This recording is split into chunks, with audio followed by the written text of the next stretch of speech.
What foods contain the most? What would you think? Just like microplastics is bottled water.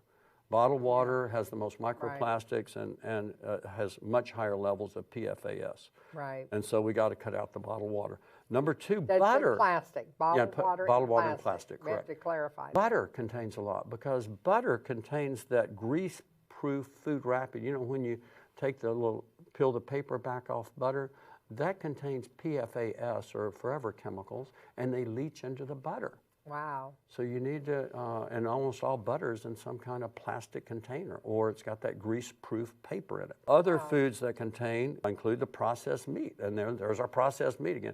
Contains microplastics and forever chemicals. Hot dogs especially are high, but hot dogs and any processed meat, as well as tea. Now tea contains a lot of these forever chemicals.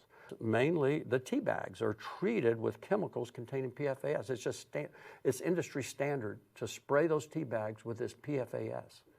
So people who drink a lot of tea, even though tea is healthy, usually it contains the PFAS.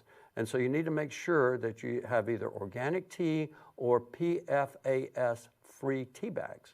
Or you can get a stainless steel tea strainer. Yeah. And that's what I'll sometimes use. Wow. Now, other foods that contain it are going to be root crops like carrots, turnips, beets, and radishes, because it makes sense. When you have water that's spread from rivers and streams that's irrigated, it contains these powerful forever chemicals, and they go into the root system.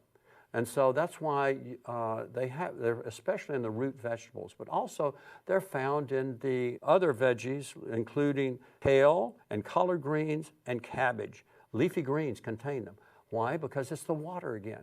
The water they irrigate these fields with generally have these forever chemicals in them. So you say, but those are good for you. Well, I know they're generally good for you, but if you eat excessive amounts that are not organic, you're going to get a lot of these forever chemicals. That's why we need to know what to do to minimize intake of these. And lots of kale, lots of cabbage, lots of collard greens are known to have more forever chemicals in them.